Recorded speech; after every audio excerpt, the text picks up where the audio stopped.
Il arrive avec du poivre pour nous faire éternuer. C'est Romaric. Oh bah, j'ai connu mieux en plateau garni. Je m'en doutais que tu allais me le dire, mais vraiment j'étais speed. C'est chiche.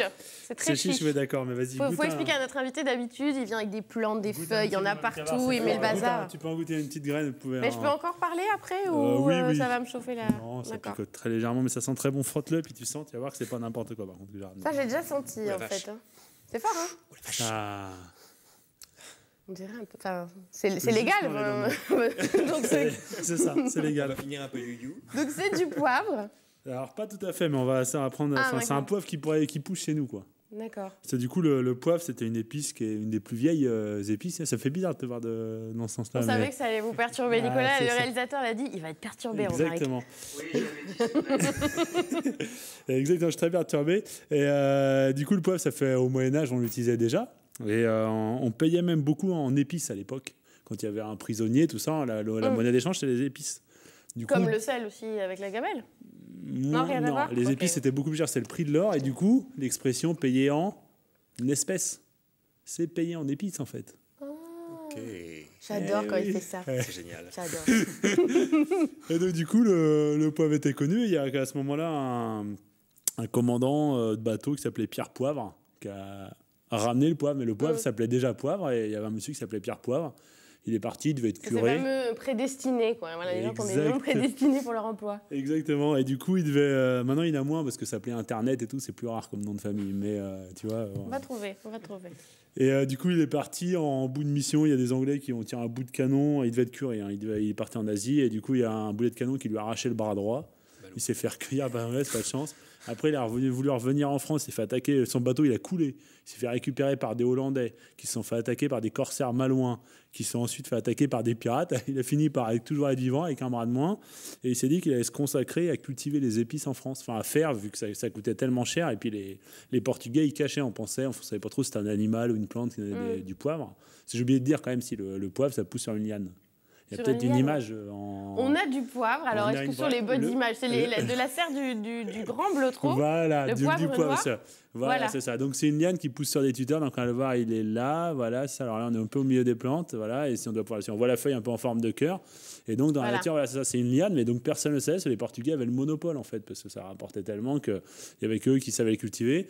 Et donc, c'est une liane qui grimpe sur des tuteurs ou sur des troncs de palmiers.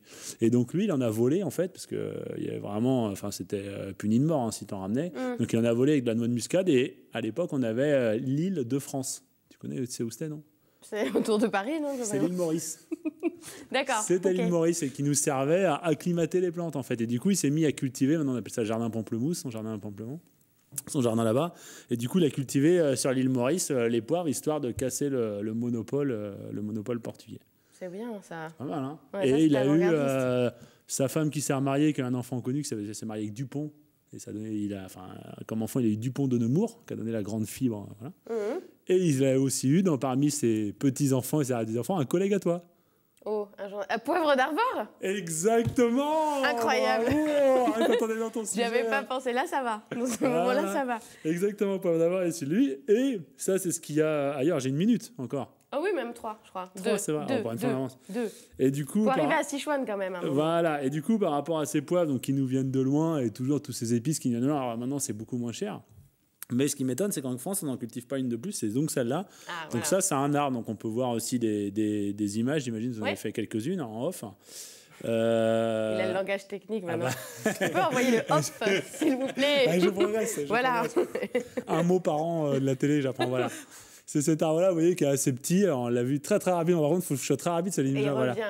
Voilà. C'est un petit arbre qui fait des énormes épines sur le tronc. Alors là, on voit, là, ça ressemble à ce que j'ai dans la main. Mais il fait des énormes épines sur le tronc. Voilà, on les voit bien vues. Là, voilà. Vous voyez, les grosses épines, donc c'est assez décoratif, moi, je trouve. On appelle un zoom. Voilà. Et il pousse très bien chez nous, le poivre du Sichuan. Et l'autre jour, je suis passé à Bip, grande surface. Je fais comme à la télé, t'as vu? Non, mais je sais que vous n'avez pas forcément les moyens de faire le Bip. D'accord. Et du coup, il vendait quand même 160 € le kilo. Ah oui. Ah, tout de suite on change. Intéressant. Et du coup, un arbre qui donne des épices à 160 € le kilo, qui pousse hyper bien chez nous, il suffit de ramasser des graines, vous allez au Grand Blotreau, vous trouvez des graines par terre, vous les ramassez. Là, hein. Et en 3 ans, il vous donne déjà des graines, et après, il donne 5 à 10 kilos par arbre. Et puis c'est un condiment qui est à la mode en plus. Et c'est hyper à la mode chez les chefs étoilés, il était relancé par les chefs 3 étoiles, genre Rollinger, tout ça. Olivier Rollinger, là, à Cancale. Et du coup, c'est des épices hyper, enfin, non seulement hyper tendances, et qui sont vraiment hyper goûteuses.